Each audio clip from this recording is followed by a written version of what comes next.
ਦੋਸਤੋ, ਸਤਿ ਸ੍ਰੀ ਅਕਾਲ, ਨਮਸਤੇ, ਸਲਾਮ।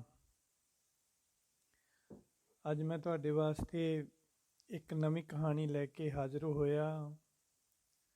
ਮੇਰੀ ਕਹਾਣੀ ਦਾ ਨਾਮ ਹੈ ਸਵਾਸਾਂ ਦਾ ਸਫ਼ਰ।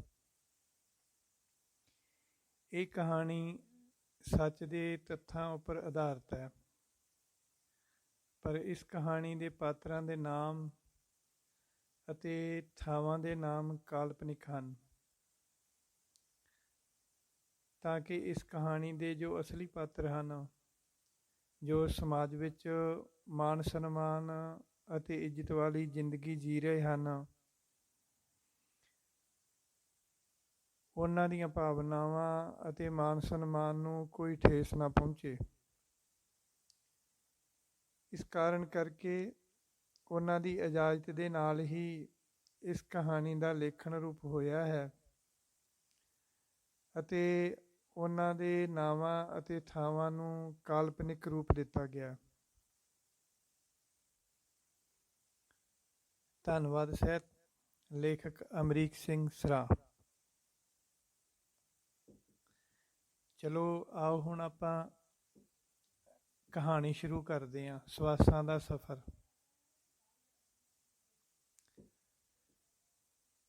ਨਾਮ ਤਾਂ ਉਸ ਦਾ ਜੁਗਨਜੀਤ ਸੀ, ਪਰ ਸਭ ਲੋਕ ਉਸ ਨੂੰ ਜੁਗਨੂ ਆਖਦੇ ਸੀ, ਕਿਉਂਕਿ ਉਹ ਛੋਟੇ ਹੁੰਦਿਆਂ ਹੀ ਸੋਹਣੀ ਅਤੇ ਪਿਆਰੀ ਸੀ। ਉਸ ਦਾ ਗੋਰਾ ਰੰਗ, ਅੱਖਾਂ ਦਾ ਭੂਰਾ ਅਤੇ ਨੀਲਾ ਮਿਸ਼ਰਣ ਰੰਗ, ਭੂਰੇ ਵਾਲ, ਸੱਚਮੁੱਚ ਹੀ ਉਹ ਜੁਗਨੂ ਹੀ ਲੱਗਦੀ ਸੀ। ਚਿੱਟੀ ਫਰਾਕ ਪਾ ਕੇ ਤਾਂ ਉਹ ਰਬੜ ਦੀ ਗੁੜੀਆ ਲੱਗਦੀ ਸੀ। ਉਸ ਦੇ ਪਿਤਾ ਦਾ ਨਾਮ ਪ੍ਰਤਾਪ ਸਿੰਘ ਸੀ। ਪ੍ਰਤਾਪ ਸਿੰਘ ਦੇ ਘਰ ਰੱਬ ਦਾ ਦਿੱਤਾ ਸਭ ਕੁਝ ਸੀ। ਉਸਨੇ ਆਪਣੀ ਬੇਟੀ ਦੀ ਪਰਵਰਿਸ਼ ਬਹੁਤ ਸੋਹਣੇ ਤਰੀਕੇ ਨਾਲ ਅਤੇ ਪਿਆਰ ਨਾਲ ਕੀਤੀ ਸੀ।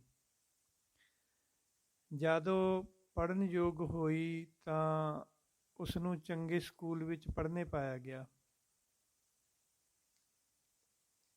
ਫਿਰ ਉਸਨੇ ਹਾਈ ਸਕੂਲ ਵਿੱਚ ਦਾਖਲਾ ਲੈ ਲਿਆ। ਜਦ ਉਸਨੇ ਹਾਈ ਸਕੂਲ ਪਾਸ ਕਰ ਲਿਆ ਤਾਂ ਹੁਣ ਉਸਦੇ ਕਾਲਜ ਦੀ ਪੜ੍ਹਾਈ ਦੀ ਚਿੰਤਾ ਮਾਂ-ਬਾਪ ਵਾਸਤੇ ਪਹਾੜ ਜਿੱਡਾ ਮਸਲਾ ਬਣ ਗਈ ਸੀ, ਕਿਉਂਕਿ ਹੁਣ ਤੱਕ ਤਾਂ ਜੁਗਨੂ ਉਹਨਾਂ ਦੇ ਕੋਲ ਹੀ ਸੀ, ਪਰ ਹਰ ਤਰ੍ਹਾਂ ਦੇ ਨਾਲ ਉਹਦੀ ਦੇਖਭਾਲ ਵੀ ਹੁੰਦੀ ਸੀ। ਪਰ ਹੁਣ ਜੁਗਨੂ ਨੇ ਜਵਾਨੀ ਵਿੱਚ ਪੈਰ ਧਰ ਲਿਆ ਸੀ। ਸੋਹਣੇ ਨੈਣ ਨਕਸ਼ ਹੋਣ ਕਰਕੇ ਉਹ ਸਿਰੇ ਦੀ ਸੋਹਣੀ ਅਤੇ ਜਵਾਨ ਨਿਕਲੀ ਸੀ। ਮਾਂ-ਬਾਪ ਚਾਹੁੰਦੇ ਸੀ ਕਿ ਜੁਗਨੂ ਸਕੂਲ ਤੱਕ ਦੀ ਹੀ ਪੜ੍ਹਾਈ ਕਰੇ, ਪਰ ਜੁਗਨੂ ਜਿੱਦ ਕਰ ਰਹੀ ਸੀ ਕਿ ਉਸਨੇ ਅੱਗੇ ਹੋਰ ਪੜ੍ਹਨਾ। ਅਖੀਰ ਉੱਤੇ ਜੁਗਨੂ ਨੂੰ ਕਾਲਜ ਪੜ੍ਹਨ ਵਾਸਤੇ ਸ਼ਹਿਰ ਭੇਜਣ ਦੀਆਂ ਤਿਆਰੀਆਂ ਹੋਣ ਲੱਗੀਆਂ। ਕੁੜੀਆਂ ਦਾ ਇੱਕ ਵਧੀਆ ਹੋਸਟਲ ਦੇਖ ਕੇ 1 ਸਾਲ ਦਾ ਖਰਚਾ ਭਰ ਦਿੱਤਾ ਗਿਆ। ਹੁਣ ਜੁਗਨੂ ਸ਼ਹਿਰ ਵਿੱਚ ਰਹਿਣ ਲੱਗੀ। ਹਰ ਰੋਜ਼ ਸਵੇਰੇ ਕਾਲਜ ਜਾਂਦੀ ਅਤੇ ਦੁਪਹਿਰ ਤੋਂ ਬਾਅਦ ਆਪਣੇ ਕਮਰੇ ਵਿੱਚ ਆ ਜਾਂਦੀ। ਸਭ ਕੁਝ ਠੀਕ ਠਾਕ ਚੱਲ ਰਿਹਾ ਸੀ।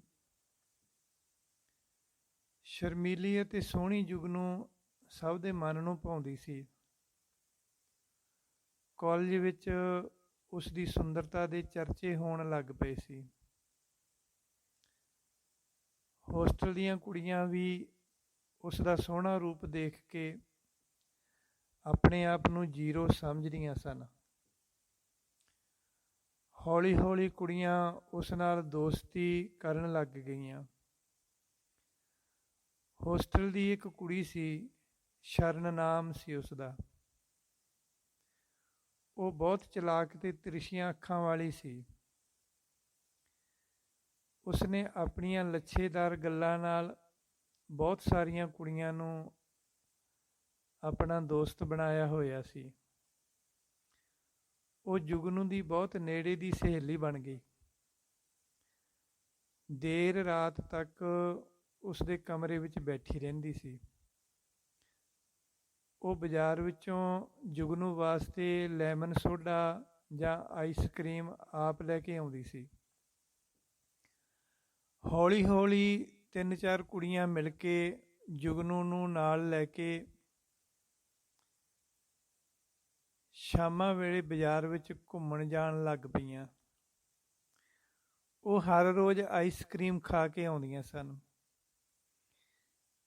ਇਸ ਤਰ੍ਹਾਂ ਜਦ ਉਹਨਾਂ ਦਾ ਰੋਜ਼ ਬਾਜ਼ਾਰ ਵਿੱਚ ਆਉਣਾ ਜਾਣਾ ਹੋ ਗਿਆ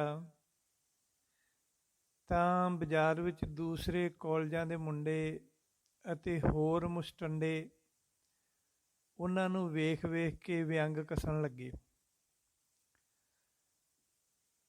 ਘੁੰਮ ਫਿਰ ਕੇ ਸਾਰਿਆਂ ਦੀ ਨਜ਼ਰ ਜੁਗਨੂ ਦੇ ਸੋਹਣੇ ਚਿਹਰੇ ਉੱਤੇ ਆ ਰੁਕਦੀ ਸੀ। ਮੁੰਡਿਆਂ ਦੀ ਖਾ ਜਾਣ ਵਾਲੀ ਨਜ਼ਰ ਜੁਗਨੂ ਨੂੰ ਛੂਈ ਮੂਈ ਜਿਹਾ ਕਰ ਦਿੰਦੀ ਸੀ। ਉਹ ਸੰਗ ਸ਼ਰਮ ਨਾਲ ਸੁੰਗੜ ਜੀ ਜਾਂਦੀ ਸੀ। ਪਰ ਦੂਸਰੀਆਂ ਕੁੜੀਆਂ ਆਮ ਵਾਂਗ ਹੀ ਦਿਖਾਈ ਦਿੰਦੀਆਂ ਸਨ। ਵਿਅੰਗ ਕੱਸਣ ਵਾਲੇ ਮੁੰਡਿਆਂ ਨੂੰ ਸ਼ਰਨ ਹੀ ਕਰਾਰੇ ਜਵਾਬ ਦਿੰਦੀ ਸੀ। ਪਰ ਉਸ ਦੀਆਂ ਅੱਖਾਂ ਦੀ ਹਾਸੀ ਅਤੇ ਤਲਾਸ਼ ਹਮੇਸ਼ਾ ਖਿੜੀ ਖਿੜੀ ਰਹਿੰਦੀ ਸੀ। ਕਦੀ ਕਦੀ ਦੂਜੀਆਂ ਕੁੜੀਆਂ ਨੂੰ ਆਈਸਕ੍ਰੀਮ ਵਾਲੀ ਰੇਹੜੀ ਉੱਤੇ ਖੜਿਆਂ ਛੱਡ ਕੇ ਉਹ ਆਪ ਕਿਤੇ ਚਲੀ ਜਾਂਦੀ ਸੀ ਅਤੇ ਕਿੰਨੀ ਕਿੰਨੀ ਦੇਰ ਵਾਪਸ ਨਹੀਂ ਆਉਂਦੀ ਸੀ। ਕਦੀ ਕਦੀ ਤਾਂ ਦੂਜੀਆਂ ਕੁੜੀਆਂ ਵੀ ਬਹਾਨਾ ਲਾ ਕੇ ਚਲੀਆਂ ਜਾਂਦੀਆਂ ਸਨ ਅਤੇ ਜੁਗਨੂ ਇਕੱਲੀ ਰਹਿ ਜਾਂਦੀ ਸੀ। ਉਸਨੂੰ ਇਕੱਲੀ ਦੇਖ ਕੇ ਮੁੰਡਿਆਂ ਦੇ ਸਾਈਕਲਾਂ ਦੇ ਗੇੜੇ ਤੇਜ਼ ਹੋ ਜਾਂਦੇ ਸੀ। ਕੋਈ ਹਿੰਮਤ ਵਾਲੇ ਮੁੰਡੇ ਰੇਹੜੀ ਕੋਲ ਆ ਕੇ ਆਈਸਕ੍ਰੀਮ ਖਰੀਦ ਲੈਂਦੇ ਸੀ ਅਤੇ ਸਾਹਮਣੇ ਖੜੇ ਹੋ ਕੇ ਖਾਣ ਲੱਗ ਜਾਂਦੇ ਸੀ। ਹੌਲੀ ਹੌਲੀ ਇਹਨਾਂ ਸਹੇਲੀਆਂ ਦਾ ਗਰੁੱਪ ਕਾਲਜ ਟਾਈਮ ਵਿੱਚੋਂ ਵੀ ਫਰਲੋ ਮਾਰਨ ਲੱਗ ਪਿਆ ਸੀ। ਹੁਣ ਤੱਕ ਜੁਗਨੂ ਦਾ ਕਾਫੀ ਝੱਕ ਖੁੱਲ੍ਹ ਗਿਆ ਸੀ ਅਤੇ ਉਸ ਨੂੰ ਦੂਜੀਆਂ ਕੁੜੀਆਂ ਦਾ ਰੰਗ ਵੀ ਲੱਗ ਗਿਆ ਸੀ। ਸਭ ਕੁੜੀਆਂ ਮਿਲ ਕੇ ਵੇਲੇ ਕੁ ਵੇਲੇ ਬਾਜ਼ਾਰ ਵਿੱਚ ਖੂਬ ਮਟਰ ਗਸ਼ਤੀ ਕਰਦੀਆਂ ਸਨ। ਇੱਕ ਦਿਨ ਉਹ ਸਾਰੀਆਂ ਕੁੜੀਆਂ ਇੱਕ ਦੁਕਾਨ ਵਿੱਚ ਸਮੋਸੇ ਖਾਣ ਲਈ ਬੈਠੀਆਂ ਸਨ ਕਿ ਇੱਕ ਮੁੰਡੇ ਨੇ ਆ ਕੇ ਸਤਿ ਸ੍ਰੀ ਅਕਾਲ ਬੁਲਾਈ। ਸ਼ਾਇਦ ਉਹ ਸ਼ਰਨ ਨੂੰ ਜਾਣਦਾ ਸੀ, ਕਿਉਂਕਿ ਬਾਅਦ ਵਿੱਚ ਸ਼ਰਨ ਨੇ ਹੀ ਉਸ ਨੂੰ ਬੈਠਣ ਵਾਸਤੇ ਆਖਿਆ ਸੀ। ਸਭ ਨੇ ਮਿਲ ਕੇ ਸਮੋਸੇ ਖਾਧੇ ਅਤੇ ਚਾਹ ਪੀਤੀ। ਉਹ ਮੁੰਡਾ ਵਾਰ-ਵਾਰ ਜੁਗਨੂ ਵੱਲ ਦੇਖਦਾ ਸੀ ਅਤੇ ਉਹ ਉਸ ਨਾਲ ਘੁਲ ਮਿਲ ਜਾਣਾ ਚਾਹੁੰਦਾ ਸੀ। ਚਾਹ ਸਮੋਸੇ ਦਾ ਬਿੱਲ ਉਸ ਭੋਪੀ ਨਾਮ ਦੇ ਮੁੰਡੇ ਨੇ ਹੀ ਦਿੱਤਾ ਸੀ ਅਤੇ ਉਹ ਹਰ ਵਾਰ ਗੱਲਾਂ ਗੱਲਾਂ ਵਿੱਚ ਜੁਗਨੂ ਨੂੰ ਹੀ ਬੁਲਾਉਂਦਾ ਸੀ।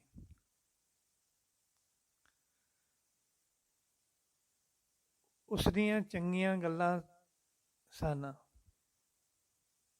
ਉਸ ਦੀਆਂ ਗੱਲਾਂ ਚੰਗੀਆਂ ਸਨ। ਸੁਣਨ ਵਿੱਚ ਜੁਗਨੂ ਵੀ ਚੰਗੀਆਂ ਲੱਗਦੀਆਂ ਸਨ। ਸੁਣਨ ਵਿੱਚ ਜੁਗਨੂ ਨੂੰ ਵੀ ਚੰਗੀਆਂ ਲੱਗਦੀਆਂ ਸਨ। ਜਾਣ ਲੱਗਿਆਂ ਸ਼ਰਨ ਉਸ ਨੂੰ ਇੱਕ ਪਾਸੇ ਦੂਰ ਤੱਕ ਛੱਡਣ ਗਈ ਸੀ। ਹੁਣ ਬਾਜ਼ਾਰ ਵਿੱਚ ਹਰ ਵਾਰ ਭੋਪੀ ਉਹਨਾਂ ਦੇ ਨਾਲ ਹੁੰਦਾ ਸੀ। ਹੁਣ ਤਾਂ ਚਾਹ ਪੀਣ ਲੱਗਿਆਂ ਭੋਪੀ ਜੁਗਨੂ ਦੇ ਨਾਲ ਵਾਲੀ ਕੁਰਸੀ ਉੱਤੇ ਬੈਠਦਾ ਸੀ ਅਤੇ ਜੁਗਨੂ ਨੂੰ ਵੀ ਉਸ ਦਾ ਕੋਲੇ ਬੈਠਣਾ ਬੁਰਾ ਨਹੀਂ ਲੱਗਦਾ ਸੀ। ਥੋੜ੍ਹੇ ਦਿਨਾਂ ਵਿੱਚ ਹੀ ਭੋਪੀ ਅਤੇ ਜੁਗਨੂ ਬਾਜ਼ਾਰ ਵਿੱਚ ਇਕੱਲੇ ਹੀ ਚਾਹ ਪੀਂਦੇ ਦਿਖਾਈ ਦੇਣ ਲੱਗ ਪਏ ਸਨ। ਕੋਈ ਵੀ ਉਹਨਾਂ ਦੇ ਨਾਲ ਨਹੀਂ ਹੁੰਦਾ ਸੀ। ਇੱਕ ਦਿਨ ਭੋਪੀ ਦੇ ਨਾਲ ਇੱਕ ਹੋਰ ਮੁੰਡਾ ਆਇਆ। ਉਸ ਦਾ ਨਾਮ ਦਵਿੰਦਰ ਸੀ।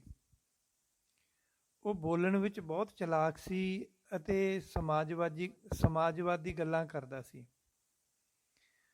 ਉਹ ਖਾਣ ਵਾਲੀ ਹਰ ਚੀਜ਼ ਆਪਣੇ ਹੱਥ ਨਾਲ ਪਰੋਸ ਰਿਹਾ ਸੀ ਅਤੇ ਉਸ ਦਾ ਹੱਥ ਹਰ ਵਾਰ ਪਹਿਲਾਂ ਜੁਗਨੂ ਵੱਲ ਹੀ ਜਾਂਦਾ ਸੀ।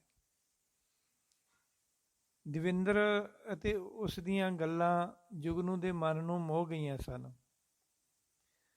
ਉਸ ਦੀ ਸੋਚ ਅਤੇ ਉਸ ਦੇ ਕਦਮ ਦਵਿੰਦਰ ਵੱਲ ਵਧਣੇ ਸ਼ੁਰੂ ਹੋ ਗਏ ਸਨ।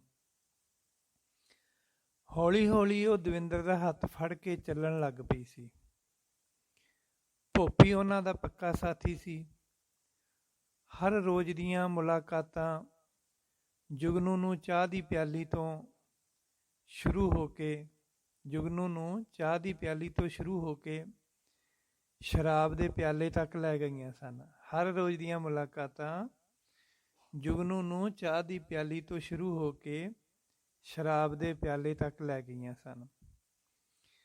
ਅੱਜ ਕੱਲ੍ਹ ਅਕਸਰ ਹੀ ਜੁਗਨੂ ਹੋਸਟਲ ਵਿੱਚੋਂ ਰਾਤ ਨੂੰ ਗੈਰ ਹਾਜ਼ਰ ਰਹਿੰਦੀ ਸੀ ਅਤੇ ਹੁਣ ਉਸ ਨੂੰ ਸ਼ਰਾਬ ਦੇ ਨਸ਼ੇ ਦੀ ਲੋਰ ਵਿੱਚ ਭੋਪੀ ਅਤੇ ਦਵਿੰਦਰ ਵਿੱਚ ਕੋਈ ਫਰਕ ਨਹੀਂ ਲੱਗਦਾ ਸੀ।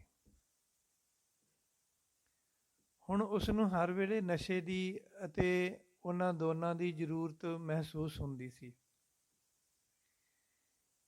ਇਸ ਤਰ੍ਹਾਂ ਸ਼ਰਨ ਦੀਆਂ ਚਲਾਕ ਅੱਖਾਂ ਨੇ ਆਪਣਾ ਕਾਰਾ ਕਰ ਦਿੱਤਾ ਸੀ ਅਤੇ ਉਸਨੇ ਜੁਗਨੂ ਨੂੰ ਉਹਨਾਂ ਦੋਨਾਂ ਦੇ ਹਵਾਲੇ ਕਰਕੇ ਗਲਤ ਰਸਤੇ ਉੱਤੇ ਤੋਰ ਦਿੱਤਾ ਸੀ। ਸ਼ਰਨ ਨੇ ਤਾਂ ਪਤਾ ਨਹੀਂ ਕਿੰਨੀਆਂ ਕੁ ਕੁੜੀਆਂ ਨੂੰ ਇਸ ਰਾਹ 'ਤੇ ਤੋਰ ਕੇ ਪੈਸਿਆਂ ਨਾਲ ਆਪਣੀਆਂ ਜੇਬਾਂ ਭਰੀਆਂ ਹੋਣਗੀਆਂ।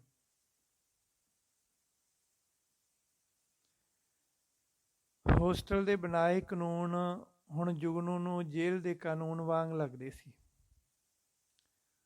ਉਹ ਜਲਦੀ ਨਾਲ ਹੋਸਟਲ ਤੋਂ ਮੁਕਤ ਹੋਣਾ ਚਾਹੁੰਦੀ ਸੀ। ਸ਼ਰਨ ਨੇ ਇਸ ਕੰਮ ਵਿੱਚ ਉਸ ਦੀ ਪੂਰੀ ਮਦਦ ਕੀਤੀ। 3-4 ਕੁੜੀਆਂ ਨੇ ਮਤਾ ਪਕਾਇਆ ਅਤੇ ਛੁੱਟੀ ਲੈ ਕੇ ਆਪਣੇ ਆਪਣੇ ਘਰਾਂ ਨੂੰ ਚਲੀਆਂ ਗਈਆਂ। ਜਾ ਕੇ ਘਰਦਿਆਂ ਨੂੰ ਕਿਹਾ ਕਿ ਹੋਸਟਲ ਦਾ ਖਾਣਾ ਵਧੀਆ ਨਹੀਂ ਹੈ, ਨਾਲੇ ਪੜ੍ਹਨ ਵਿੱਚ ਬਹੁਤ ਤਕਲੀਫ ਹੁੰਦੀ ਹੈ, ਸ਼ੋਰ ਸ਼ਰਾਬਾ ਬਹੁਤ ਹੁੰਦਾ ਹੈ। ਅਸੀਂ 3-4 ਕੁੜੀਆਂ ਨੇ ਮਨ ਬਣਾਇਆ ਹੈ ਕਿ ਇੱਕ ਵੱਖਰਾ ਮਕਾਨ ਕਿਰਾਏ ਉੱਤੇ ਲੈ ਕੇ ਉੱਥੇ ਰਹਿ ਲੈਂਦੀਆਂ ਹਾਂ। ਰੋਟੀ ਅਸੀਂ ਆਪਣੀ ਆਪੇ ਬਣਾ ਲਿਆ ਕਰਾਂਗੀਆਂ, ਨਾਲੇ ਖਰਚ ਘੱਟ ਹੋਵੇਗਾ, ਨਾਲੇ ਕੋਈ ਡਰ ਵਾਲੀ ਗੱਲ ਨਹੀਂ ਹੈ, ਅਸੀਂ ਕੁੜੀਆਂ ਹੋਵਾਂਗੀਆਂ। ਇਹ ਗੱਲ ਸੁਣ ਕੇ ਘਰਦਿਆਂ ਨੇ ਉਹਨਾਂ ਦੀ ਹਾਂ ਵਿੱਚ ਹਾਂ ਮਿਲਾ ਦਿੱਤੀ। ਸੋਚਿਆ ਕਿ ਚਲੋ ਠੀਕ ਹੈ, ਨਾਲੇ ਦੁੱਧ ਲੱਸੀ ਵੀ ਦੇ ਆਇਆ ਕਰਾਂਗੇ, ਮਿਲ ਵੀ ਆਇਆ ਕਰਾਂਗੇ। ਘਰਦਿਆਂ ਤੋਂ ਮਨਜ਼ੂਰੀ ਲੈ ਕੇ ਸਾਰੀਆਂ ਕੁੜੀਆਂ ਨੇ ਜਲਦੀ ਨਾਲ ਹੋਸਟਲ ਛੱਡਿਆ ਅਤੇ ਵਧੀਆ ਜਿਹਾ ਇੱਕ ਘਰ ਲੱਭ ਲਿਆ। ਘਰਦਿਆਂ ਨੇ ਹੋਸਟਲ ਛੱਡਣ ਵਾਸਤੇ ਹੋਸਟਲ ਵਾਲਿਆਂ ਨੂੰ ਲਿਖ ਕੇ ਦੇ ਦਿੱਤਾ। ਬਸ ਫਿਰ ਕੀ ਸੀ, ਮੌਜਾਂ ਹੀ ਮੌਜਾਂ ਸਨ। ਬਾਜ਼ਾਰ ਵਿੱਚ ਖੁੱਲ੍ਹਾ ਘੁੰਮਣਾ, ਖੁੱਲ੍ਹਾ ਖਾਣਾ, ਇਹ ਉਹਨਾਂ ਦਾ ਰੋਜ਼ ਦਾ ਕੰਮ ਹੋ ਗਿਆ ਸੀ। ਜੁਗਨੂ ਬਹੁਤ ਤੇਜ਼ੀ ਨਾਲ ਅੱਗੇ ਨਿਕਲ ਗਈ ਸੀ। ਉਸਨੇ ਆਪਣੀ ਜ਼ਿੰਦਗੀ ਦੀਆਂ ਬ੍ਰੇਕਾਂ ਉੱਤੋਂ ਪੈਰ ਚੁੱਕ ਦਿੱਤੇ ਸਨ। ਹੁਣ ਉਸ ਨੂੰ ਮੁੰਡਿਆਂ ਦਾ ਦੇਖਣਾ ਬੁਰਾ ਨਹੀਂ ਲੱਗਦਾ ਸੀ, ਸਗੋਂ ਮਨ ਵਿੱਚ ਖੁਸ਼ੀਆਂ ਦੇ ਤਾਰ ਵੱਜਣ ਲੱਗ ਜਾਂਦੇ ਸਨ। ਭੋਪੀ ਦਵਿੰਦਰ ਤੋਂ ਬਾਅਦ ਤਾਂ 3-4 ਮੁੰਡੇ ਭੋਪੀ ਅਤੇ ਦਵਿੰਦਰ ਤੋਂ ਬਾਅਦ ਤਾਂ 3-4 ਮੁੰਡੇ ਉਸਦੇ ਹੋਰ ਸਾਥੀ ਬਣ ਗਏ ਸਨ ਅਤੇ ਫਿਰ ਹੋਰ ਬਹੁਤ ਮੁੰਡਿਆਂ ਨਾਲ ਉਸਦਾ ਕਲੱਬਾਂ ਪੱਬਾਂ ਵਿੱਚ ਜਾਣਾ ਸ਼ੁਰੂ ਹੋ ਗਿਆ ਸੀ। ਉਹ ਆਪਣੇ ਹੀ ਸ਼ਹਿਰ ਵਿੱਚ ਮਸ਼ਹੂਰ ਹੋ ਗਈ ਸੀ। ਕੱਪੜੇ ਬਦਲਣ ਵਾਂਗ ਉਹ ਹਰ ਰਾਤ ਹੋਟਲਾਂ ਦੇ ਕਮਰੇ ਬਦਲਦੀ ਸੀ। ਦਿਨ ਦੀਵੀਂ ਬਾਜ਼ਾਰ ਵਿੱਚ ਮੁੰਡਿਆਂ ਨਾਲ ਘੁੰਮਦੀ ਦਿਖਾਈ ਦਿੰਦੀ ਸੀ। ਉਸ ਦੇ ਪਿੰਡ ਦੇ ਲੋਕ ਸ਼ਹਿਰ ਵਿੱਚ ਸੌਦਾ ਪੱਤਾ ਲੈਣ ਆਉਂਦੇ ਜਾਂਦੇ ਵੇਖਦੇ ਸਨ ਅਤੇ ਜਿਸ ਕਾਲਜ ਵਿੱਚ ਜੁਗਨੂ ਪੜ੍ਹਦੀ ਸੀ ਉਸੇ ਕਾਲਜ ਵਿੱਚ ਉਸ ਦੇ ਪਿੰਡ ਦੇ ਇੱਕ ਦੋ ਮੁੰਡੇ ਵੀ ਪੜ੍ਹਦੇ ਸੀ। ਉਸ ਦੇ ਕਿੱਸੇ ਪਿੰਡ ਵਿੱਚ ਵੀ ਫੈਲ ਗਏ ਸੀ, ਪਰ ਪ੍ਰਤਾਪ ਸਿੰਘ ਦੇ ਪ੍ਰਤਾਪ ਤੋਂ ਡਰਦਾ ਹੋਇਆ ਕੋਈ ਵੀ ਬੰਦਾ ਉਸ ਦੇ ਘਰ ਤੱਕ ਸਿੱਧੇ ਤੌਰ ਉੱਤੇ ਇਹ ਗੱਲ ਪਹੁੰਚਾਉਣ ਤੋਂ ਡਰਦਾ ਸੀ।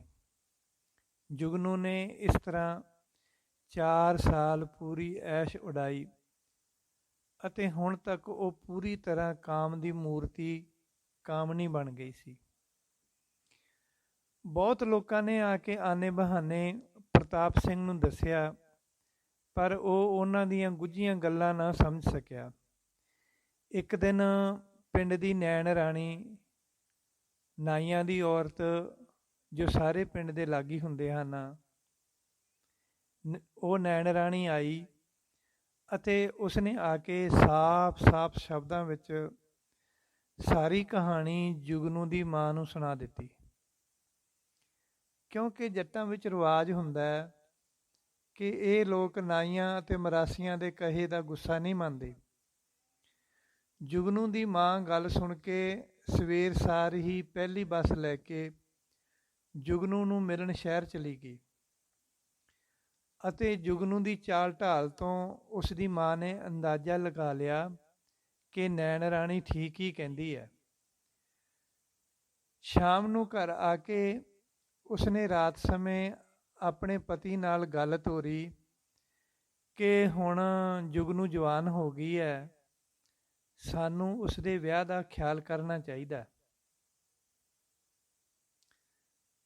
ਜਵਾਨ ਬੇਟੀ ਘਰੋਂ ਬਾਹਰ ਰਹਿੰਦੀ ਆ, ਕੱਲ੍ਹ ਨੂੰ ਰਿਸ਼ਤਾ ਕਰਨ ਵਿੱਚ ਮੁਸੀਬਤ ਖੜੀ ਹੋ ਜਾਏਗੀ।